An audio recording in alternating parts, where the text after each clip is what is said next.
Good morning, Madam Kairunisa and my fellow friends. My name is Devendra, son of Sundar.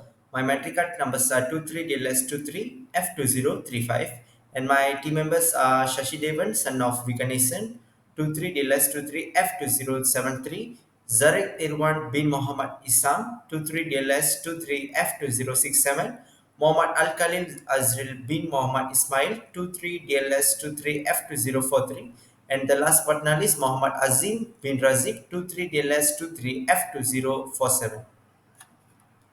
So, our group today will be present about Ministry of Transportations, which is MOT. What means Ministry of Transport? The Ministry of Transport Malaysia's MOT is the main government body responsible for the planning, policy making, and regulations of all transportation sectors in Malaysia, which is land, rail, maritime, and aviation. The MOT plays a crucial role in ensuring a safe, efficient, sustainable, and well integrated transport systems that support national developments. Okay, and also this mission includes implementing policies that promote innovations, digital informations, and environmentally friendly solution for the transportation industry. Under Ministry of Transport, there are four types of transportations, which is rail, road, maritime, and aviations. So let's see the informations about road. Government bodies of road, there are three. The first is Ministry of Works, Kementerian Kerja Raya. It's mainly responsible for overall road infrastructure planning and developments, and also it coordinates the design, constructions, and maintenance of a federal, and also it ensures that public infrastructures meet the national standards. The second government bodies was Malaysian's Public Work Department, which is JKR. It's under the Ministry of Works, is tasked with constructing and maintaining federal roads, government buildings and bridges. And also JKR established in 1872 is one of the Malaysia oldest engineering departments, and it's operates across Peninsula Malaysia and Labuan. The third government body was Lembaga Lebuh Raya Malaysia, which is LLM, which called LLM. Also under the Ministry of Works is the regulatory authority for toll expressways, and also it supervises and monitors the performance of highway concessions companies and ensures compliance with safety and maintenance standards. Okay, let's see the operator for the road. There are two examples. The first example was Plus Malaysia Berhad.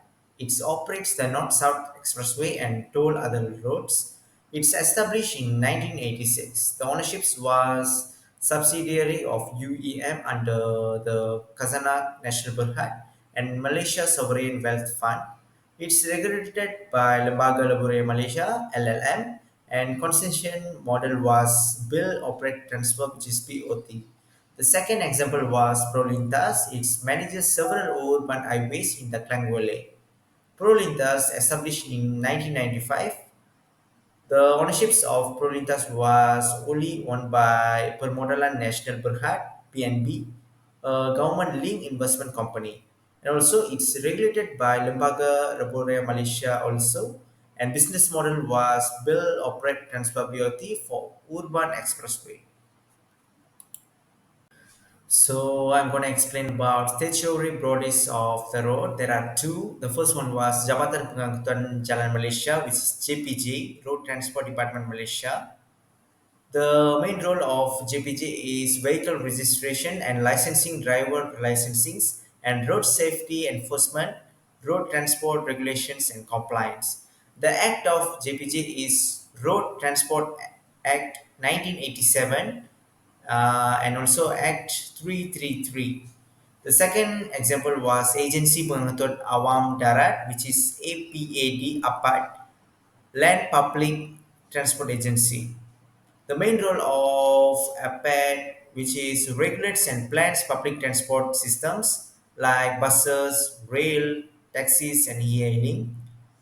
The act of APAD was Land Public Transport Act 2010, and Act 715. Hello everyone, my name is Shashin Devan, son of Veganism.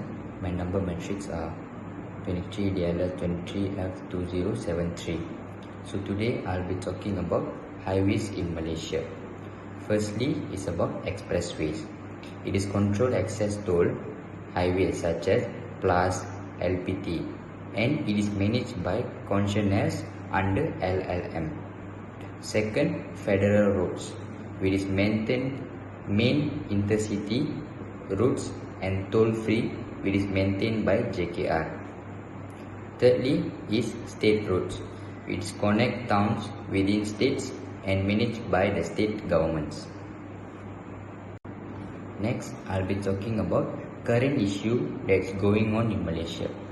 Firstly is noise pollution, especially on highways like East Coast Expressway. Second is flood, where residential areas near expressway. And finally, and the most common is traffic congestion, where especially happen in KL and urban areas.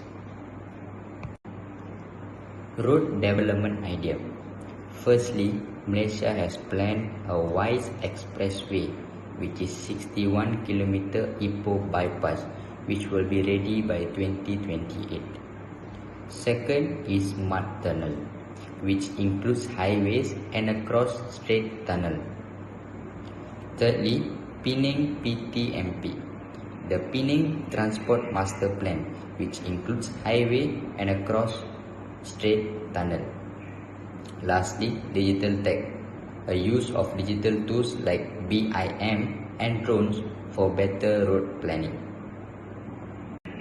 So, for the next transportation modes are rail. Government bodies. MOT also oversees rail transport that's supported by APET and REC.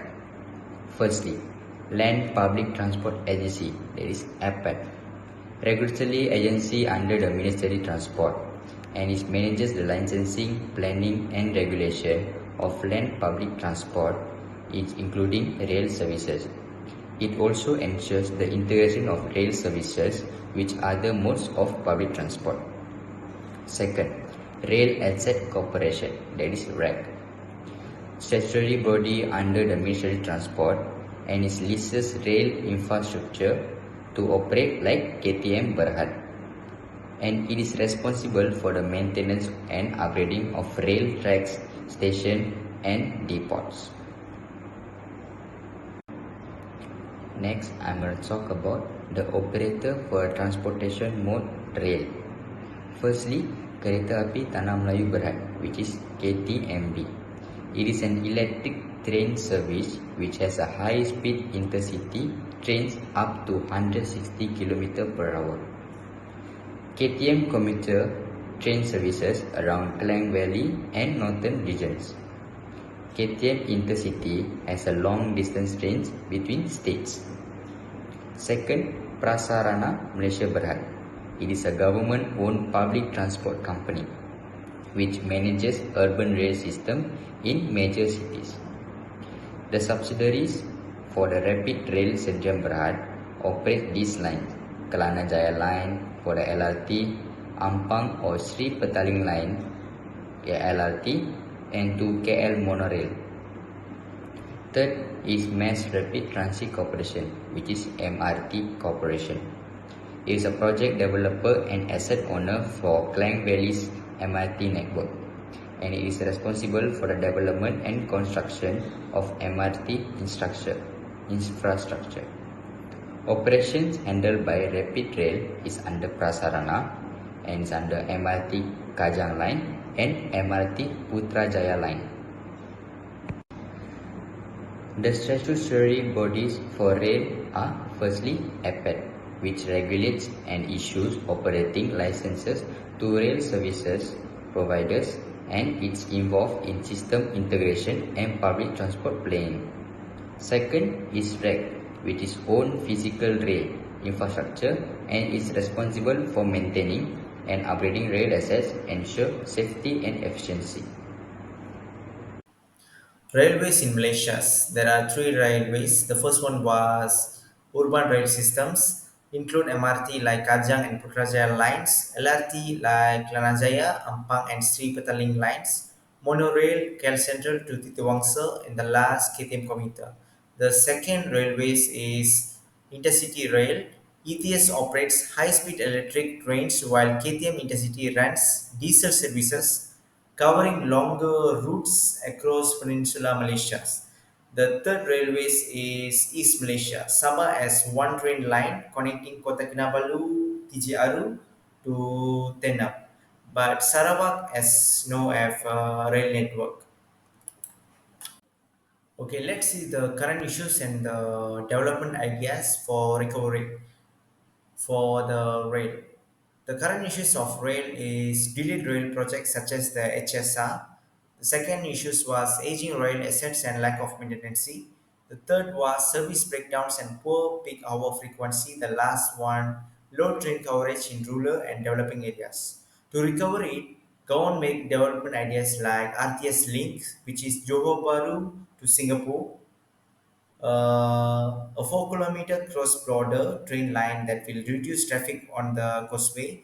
It is expected to open by in year 2026. The second development ideas is Kuala Lumpur to Singapore high-speed rail. It's called HSR, a long planned project that could cut travel time to 19 minutes. The project is currently on hold but under the discussions for revival. Next, I'm gonna explain about maritime government bodies. Uh, Number one, Malaysian Marine Department, MMM or JLM. The nation, the National Authority for Maritime Safety, Shipping Administration, and Port Operation, operates under the Ministry of Transportation, ensuring safe and efficiency sea transportation. Maritime, number two, Maritime Institute of Malaysia, MIMA, a policy research institute established in 1993. Focused on maritime issues affecting Malaysia at national, region and global level. Maritime operators, shipping line operators, MIS. Sea Berhad is a Malaysian largest operator specializing in LNG and oil transport.